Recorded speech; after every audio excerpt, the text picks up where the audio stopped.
नमस्ते बच्चों, आप सब कैसे हो। अभी हम लोग क्या देखेंगे श्वसन के बारे में। ये काफ़ी इंटरेस्टिंग सब्जेक्ट है।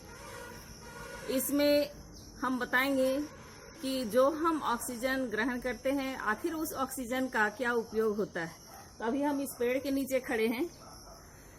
आपको जानकर हैरानी होगी कि एक पेड़ दिन भर में 230 लीटर गैस उत्सर्जित करता है, जिसमें ऑक्सीजन गैस होता है। तो कितना उत्सर्जित करता है एक पेड़? दिन भर में 230 लीटर ऑक्सीजन।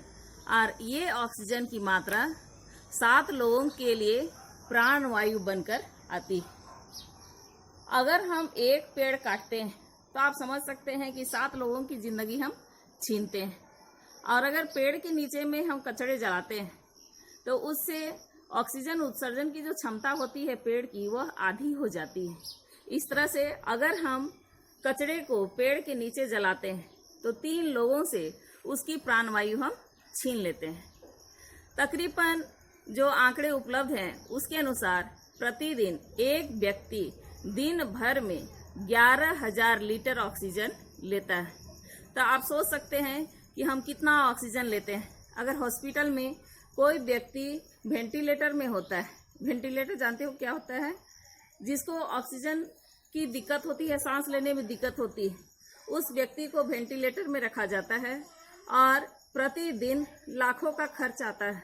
तो आप सोच सकते हैं कि प्रकृति जो हमें मुफ्त में इतना ऑक्सीजन दे रही है, तो हम पूरी जिंदगी, अगर हमारी औसत आयु 60 वर्ष भी है, तो अपने 60 वर्ष की आयु में हम कितना रुपया बर्बाद करते हैं। और क्या आप इतना प्रकृति को लौटा पाते हैं? प्रकृति का नियम है कि जितना हम लेते हैं उससे उतना ही हमको क्या करना चाहिए? लौटाना चाहिए। तो श्वसन की प्रक्रिया जो है उसको हम रेस्पिरेशन कहते हैं और यह 2 भागों में चलता है। आगे हम इसको देखेंगे। अभी आप सब क्या करें, एक गहरी सांस लें। सांस जोर से लेंगे। तो सांस हम लेते हैं तो क्या होता है, हमको नीचे की तरफ दबाव महसूस होता है, क्योंकि हमारा जो पसली है वो पसली की हड्डियां बाहर की ओर गति करती हैं और डायफ्राम नीचे चला जाता है। और डायफ्राम के नीचे जाने से क्या होता है, फेफड़े का आयतन बढ़ जाता है ताकि उसमें ज़्यादा से ज़्यादा ऑक्सीजन समा सके। तो जो गैस हम लेते हैं उसमें 20% ऑक्सीजन होता है और जो गैस हम छोड़ते हैं, इनहेल करते हैं, उसमें 20% ऑक्सीजन होता है और जो हम एक्सेल करते हैं उसमें 15% ऑक्सीजन होता है। यानी कि ये 5% जो ऑक्सीजन है वह हमारे शरीर में ऊर्जा उत्पादन में खर्च हो जाता है। इसको हम विस्तार से देखेंगे।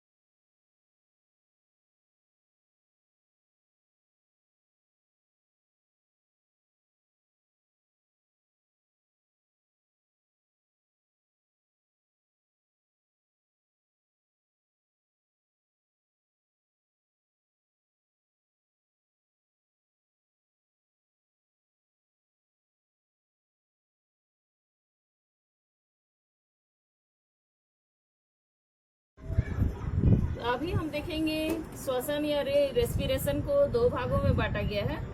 बाह्य श्वसन जिसको हम एक्सटर्नल रेस्पिरेशन कहते हैं और दूसरा है अंतः श्वसन जिसको हम इंटरनल रेस्पिरेशन कहते हैं। बाह्य श्वसन को फिर 2 भागों में बांटते हैं, श्वासोच्छ्वास यानी ब्रीथिंग। जब हम श्वसन के बारे में बात करते हैं तो जनरली लोग यही समझते हैं कि सांस लेना और छोड़ना ही श्वसन कहलाता है। तो श्वास उच्छ्वास यानी ब्रीथिंग के भी 2 भाग हैं, जिसमें कि एक है इंस्पिरेशन। इन मतलब है कि जब हम सांस लेते हैं तो ऑक्सीजन को क्या करते हैं, तो शरीर के अंदर लेते हैं। तो ऑक्सीजन को शरीर के अंदर लेना इंस्पिरेशन या प्रश्वास कहलाता है। और उपयोग के बाद जो कार्बन डाइऑक्साइड बना उसको फिर से बाहर निकाल देना क्या कहलाता है? एक्सपीरेशन यानी उच्छ्वास। तो श्वास उच्छ्वास ब्रीथिंग के कितने प्रोसेस हुए? 2 हुए। एक हुआ प्रश्वास जिसको कि हम इंस्पिरेशन कहते हैं, इसमें हम ऑक्सीजन ग्रहण करते हैं और ऊर्जा उत्पन्न होने के बाद जो कार्बन डाइऑक्साइड उत्पन्न हुआ वह कार्बन डाइऑक्साइड को हम क्या कर देते हैं? फिर से बाहर वायु में छोड़ देते हैं। तो कार्बन डाइऑक्साइड छोड़ने की क्रिया कहलाई हमारी एक्सपीरेशन यानी उच्छ्वास। ये दोनों क्रिया सांस लेना और छोड़ना दोनों एक मैकेनिकल प्रोसेस है जिसको यांत्रिक क्रिया कहते हैं। तो थोड़ी देर पहले हमने बताया था कि जब हम सांस लेते हैं तो हमारी पसलियां बाहर की ओर गति करती है। हमारे जो कितने फेफड़े हैं? 2 फेफड़े हैं और दोनों फेफड़ों को हमारी पसली की जो हड्डी है वह सुरक्षित रखती है। तो ये पसली की हड्डियां क्या करती हैं? गति करती हैं जब हम सांस लेते हैं। तो जब हम सांस अंदर की ओर लेते हैं तो ये नीचे की ओर गति करती है, जिससे डायफ्राम क्या हो जाता है? नीचे चला जाता है। तो हमारा फेफड़े का आयतन बढ़ गया। और जब हम सांस छोड़ते हैं तो पसलियां ऊपर की ओर गति करती हैं, जैसे डायफ्राम ऊपर आ जाता है और उसमें फेफड़े में दबाव पड़ता है, कार्बन डाइऑक्साइड क्या होता है? बाहर चला जाता है। तो यह पूरी तरह से कैसी प्रक्रिया है? यांत्रिक प्रक्रिया है। दूसरा है बाह्य श्वसन में गैसों का परिवहन। तो गैसों का परिवहन, जैसे कि अभी हम बोले कि हम जब सांस लेते हैं तो कौन सा गैस अंदर लेते हैं? ऑक्सीजन। ये ऑक्सीजन क्या करता है? हमारे रक्त के साथ मिल करके कोशिकाओं तक पहुंचता है और कोशिकाओं में भोजन के ऊर्जा उत्पादन में मदद करता है। और जो कार्बन डाइऑक्साइड बनता है वह कार्बन डाइऑक्साइड फिर से रक्त कोशिकाओं के द्वारा फेफड़े तक ले जाकर के बाहर छोड़ दिया जाता है। तो इस प्रकार से ऑक्सीजन और कार्बन डाइऑक्साइड का परिवहन होता है।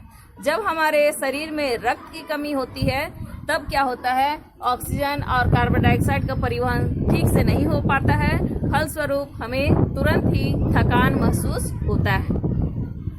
दूसरा प्रोसेस था अंतः श्वसन या इंटरनल रेस्पिरेशन। इंटरनल से ही स्पष्ट है कि श्वसन की यह क्रिया कहाँ संपन्न होती है? कोशिकाओं के अंदर में संपन्न होती है। कोशिकाओं के अंदर में संपन्न होने के कारण इसे हम क्या कहते हैं? अंतः श्वसन कहते हैं। तो जो ऑक्सीजन हम ग्रहण किए वह क्या करता है? जो पचा हुआ भोजन है उस पर अभिक्रिया करता है और अभिक्रिया के फलस्वरूप क्या बनता है? कार्बन डाइऑक्साइड, ऊर्जा और जल बनता है। तो जब भोजन का पूर्ण पाचन होगा तो हमें कार्बन डाइऑक्साइड, ऊर्जा और जल मिलेगा और ये जो जल है वह उत्सर्जित पदार्थ के रूप में, मूत्र के रूप में बाहर उत्सर्जित कर दिया जाता है। कुछ पसीने के रूप में भी उत्सर्जित होता है। तो ये जो ऊर्जा उत्पादित हुआ वह एटीपी अणु के रूप में होता है। एटीपी को ऊर्जा मुद्रा कहते हैं। जैसे कोई सामान खरीदने के लिए आपको पैसे की आवश्यकता होती है, वैसे ही शरीर की सभी क्रियाओं को करने के लिए ऊर्जा की आवश्यकता होती है और यह ऊर्जा किस रूप में होती है? एटीपी अणु के रूप में।